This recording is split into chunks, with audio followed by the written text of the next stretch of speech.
Hello दोस्तों, welcome to my channel. आप लोगों का बहुत बहुत स्वागत है। दोस्तों, अगर आप फंडामेंटली देखेंगे, बेसिक जो डिफरेंस है शाहरुख खान सर और अगर आप आमिर खान सर को, जो बेसिक जो उनके अंदर डिफरेंस है वो अगर आप देखेंगे, वो ये है कि अगर आप आमिर खान को देखेंगे, वो हर फिल्म में अलग अलग तरह का लुक, गेटअप ट्राई करते हैं। कभी वो किसी फ़िल्म में बूढ़े होते हैं, कभी किसी फ़िल्म में थ्री इडियट्स में एकदम से स्कूल सॉरी कॉलेज टाइप के रोल्स करते हैं। तो वो एक बहुत ही रेयर एक्टर है, जो किसी भी तरह के कैरेक्टर में ढल ढल ढलना तो बात नहीं है, मगर उसमें लोग उसको उनको एक्सेप्ट कर लेते हैं। वो बहुत ही रेयर एक्टर है, हर किसी के साथ नहीं होता है ये ऐसा। वैसे अगर आप शाहरुख खान को देखेंगे, सलमान खान को देखेंगे, इवन अगर आप साउथ में रजनीकांत को देखेंगे, तो आप देखेंगे कि वो हमेशा अपनी एक जो इमेज होती है, और वो इमेज जिसमें वो मजबूत दिखते हैं, लार्जर देन लाइफ दिखते हैं, स्ट्रॉन्ग दिखते हैं, उसी इमेज के इर्द-गिर्द लोग उनको पसंद करते हैं या उनकी फ़िल्में हिट होती है। तो ये आप देखना कि एक डिफ़रेंस है आमिर खान के अंदर और बहुत सारे एक्टर्स, चाहे सलमान हो, मैं बड़े सक्सेसफुल कमर्शियल एक्टर्स की बात कर रहा हूँ। ऐसे तो बहुत सारे एक्टर्स हैं, मैं यहाँ पर सिर्फ़ कमर्शियल फ़िल्मों की बात कर रहा हूँ। तो होता क्या है कि आप इतिहास में भी देखेंगे, जब शाहरुख खान ने ऐसी फ़िल्में की है, जहाँ पर उनका जो बेसिक कैरेक्टर था, जैसे आप स्वदेश में देखिए, वो एक बहुत ही नॉन ग्लैमराइज़्ड रोल था। फिर आप उनकी जो बीच में जो कुछ फ़िल्में थी, जिसमें वो छोटी हाइट के बने थे, और आप देख सकते हैं इतिहास में जब भी शाहरुख खान ने ऐसी फ़िल्में करने की कोशिश की है, जिसमें उनका जो सेट इमेज है, पहले उनका इमेज हुआ करता था लवर बॉय का, रोमांस का, अब उनने चेंज किया है इनटू एक्शन। और एक्शन में जैसे मैंने आपको पहले भी कहा था कि उनकी एक लिमिटेशन है कि अब क्योंकि एक्शन फ़िल्में ही चलती है मार्केट में, तो उनने भी एक्शन फ़िल्म में पार्टिसिपेट करना शुरू कर दिया है। नॉट ऐसा नहीं है कि वो उसी में एक्सेप्ट होते हैं, उनकी मेन जो इमेज है, वो रोमांटिक ही इमेज है, मगर अब वो एक्शन करते हैं बिकॉज़ वैसी फ़िल्में ज़्यादा बड़ी होती है और उसके चक्कर में लोग थिएटर आ जाते हैं, तो वो भी वही कर रहे हैं, ठीक है?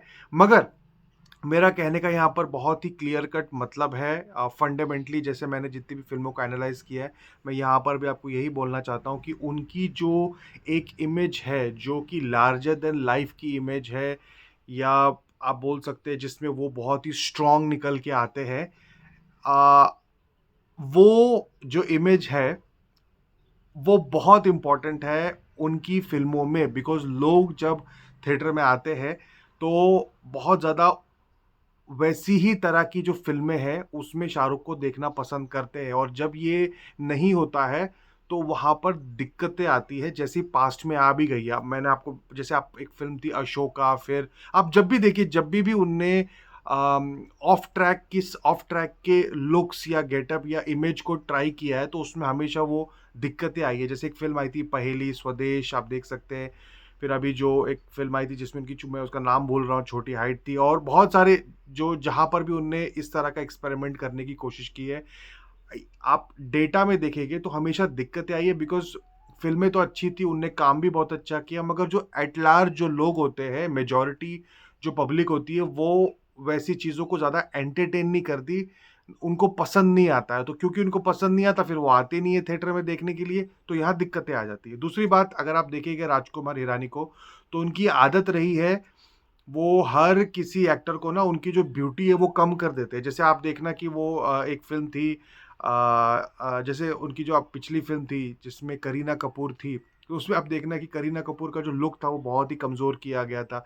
फिर एक फ़िल्म जिसमें अनुष्का शर्मा थी, उनका भी लुक बहुत, मतलब वो क्या करते हैं कि अपनी स्टोरी को बताने के लिए उनके जो एक्टर्स होते हैं, उनका जो लुक होता है वो कम कर देते हैं। अब ठीक है, वो हीरोइन्स में चलता है और कुछ हद तक आमिर खान के साथ भी चलता है। मगर यहाँ पर एसआरके के साथ मुझे लगता है कि थोड़ी-सी दिक्कत आने वाली है। तो दोस्तों, मैं ये अभी इस फ़िल्म के बारे में बोलना, ज़्यादा कुछ बोलना बहुत ही डिफ़िकल्ट होगा, मगर मैं आप लोगों के दिमाग में सिर्फ़ एक छोटा-सा फंडामेंटल पॉइंट लेके आना चाहता हूँ, वो ये है कि जब कभी एक कमर्शियल एक्टर को आप उठाते हैं, मतलब एक फ़िल्म उठा के अपनी फ़िल्म में डालते हैं, तो उनकी जो सेट इमेज होती है, वो बहुत इम्पोर्टेंट होती है, बिकॉज़ लोग उसी से कनेक्ट करते हैं और वही देखने के लिए आना चाहते हैं थिएटरों में। जब आप उसका विपरीत करते हो, मतलब उसका ऑपोज़िट करते हो कि आपने एक बंदे को उठाया है, जैसे फॉर एग्ज़ाम्पल आप एक छोटा-सा एग्ज़ाम्पल देता हूँ, अगर आपको याद होगा कि एक जैसे नोरा फ़तेही है।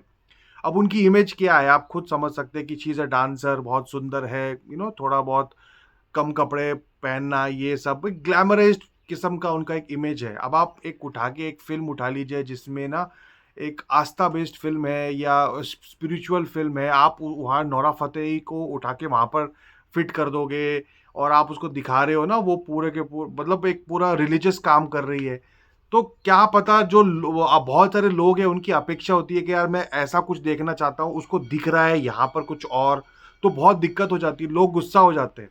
ठीक है? वो मैंने आपको एक छोटा-सा एग्ज़ाम्पल देने की कोशिश की है। और मुझे लगता है कि इस फ़िल्म में जितना मुझे अभी देखने में आया है, समझने में आया है, जितना मैं समझ पाया हूँ, मुझे लगता है कि ये एक बहुत ही इम्पोर्टेंट चीज़ है। आई डोंट नो ये कैसे आगे कैसे निकल के आएगी, मगर आप लोग भी इस चीज़ को ध्यान में रखिए कि किसी एक्टर की, किसी बड़े सक्सेसफुल एक्टर की over a period of time एक इमेज सेट होती है। क्यों? क्योंकि वो आपका दिल जीतता है। मतलब साल बाय साल, 5 साल, 10 साल, 8 साल, अलग-अलग फ़िल्मों में वो आपका दिल जीतता है और आपके दिमाग में आप जब उसको देखते हो, तो वैसे ही देखते हो। जब एकदम से आप कोई अलग सा ही गेटअप में वो आ जाता है, जहाँ पर वो वैसा नहीं है जैसे आपकी अपेक्षा है, तो लोग उससे बहुत ज़्यादा दिक्कत करते हैं, मतलब उनको दिक्कतें आती हैं। मगर इसमें आमिर खान एक बहुत ही ज़्यादा एक ऐसे एक्टर है, जिनकी कोई पर्टिकुलर इमेज ही नहीं है। मतलब आप उनको कभी भी किसी भी इमेज में डाल के आप उनको वो फ़िल्म को सक्सेस कर सकते हैं। मगर ऐसा ज़रूरी नहीं है कि बाकी भी एक्टर्स करना शुरू कर देंगे। बाकी एक्टर्स से मेरा मतलब है जो टॉप 3, टॉप 4, टॉप 5 के एक्टर्स हैं।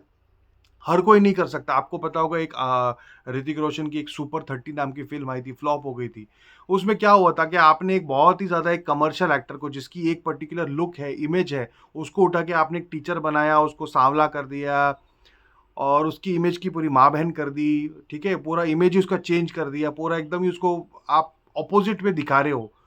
तो लोग कनेक्ट नहीं कर पाते हैं, ठीक है? तो ये एक टेक्निकल चीज़ है जो मैं अभी इस ट्रेलर को देख के समझा हूँ और ओवरऑल सॉरी, जो ये टीज़र है, जो फर्स्ट लुक है, जो भी है, और मैंने इसका फर्स्ट लुक भी देखा, इसमें जितने बाकी लोग जो खड़े थे, बाकी जो एक्टर्स थे, वो बहुत ही मतलब आई डोंट नो, मतलब ठीक-ठाक मुझे नहीं लग रहे थे।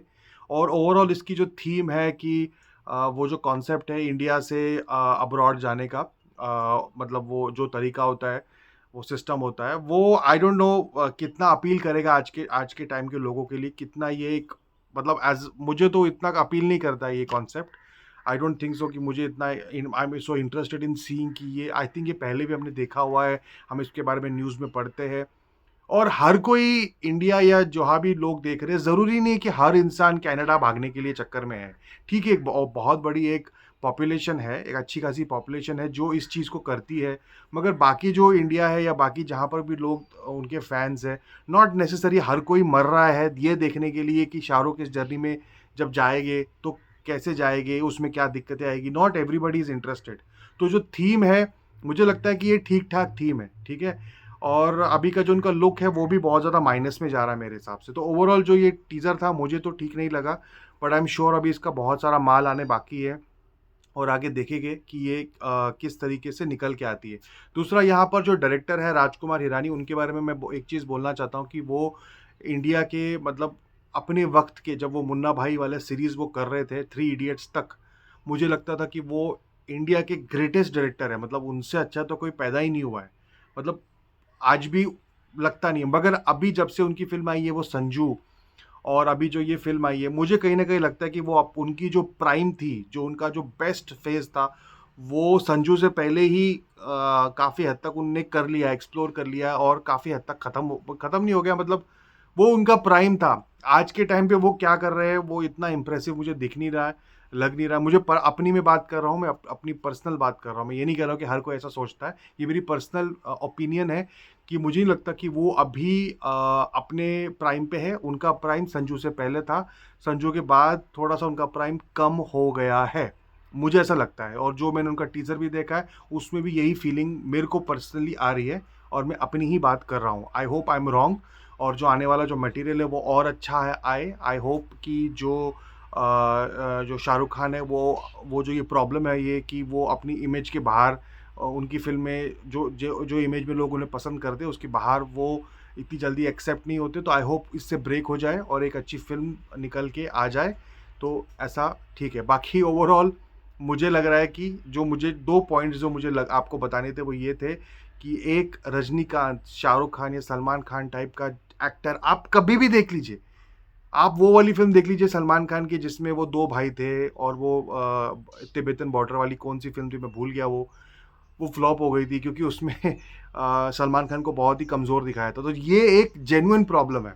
आप एक ऐसे इंसान को जिसका हौवा है, जिसकी बहुत बड़ी इमेज है, उसको जब आप जैसे ही कमज़ोर दिखाते हो ना, पब्लिक पसंद नहीं करती है। या आप ये सलमान के साथ देखिए, शाहरुख खान के साथ देखिए, इवन आप रजनीकांत के साथ देखिए, ठीक है? वो लोग तो ऐसी गलती नहीं करेंगे कि ऑफ ट्रैक की फ़िल्म कर लेंगे। वो लोग हमेशा अपनी जो ट्रैक होता है, लाइन एंड लेंथ रहती है, उसके बाहर जाते ही नहीं हैं। साउथ के जो सुपरस्टार्स हैं, उनको पता है लोगों को ये पसंद है, वो इसके बाहर कभी आप देखेंगे नहीं कि वो कुछ और करेंगे या कुछ और ट्राई भी करेंगे। वो कभी भी उस ग्लेन मगरा की जो लाइन एंड लेंथ है उसके बाहर नहीं ऑपरेट करते हैं। मगर ऑब्वियसली यहाँ पर ये लोग करते हैं, तो डेफिनेटली अप डाउन्स चलते रहते हैं। तो ये 2 चीज़ें, और दूसरा है कि मुझे पर्सनली लग रहा है कि राजू हिरानी जो है एज़ अ डायरेक्टर, जो इंडिया के ग्रेटेस्ट डायरेक्टर है, अभी उनकी प्राइम से वो बहुत कम नीचे आ चुके हैं। तो अब दोस्तों ये मेरा पर्सनल व्यू था, देखते हैं आने वाले टाइम में क्या होता है, और आप लोगों को जो भी ठीक लगता है, मेरे हिसाब से इन्फ्लुएंस मत हो जाइए, आप लोगों को जो भी लगता है कमेंट्स में बताइए।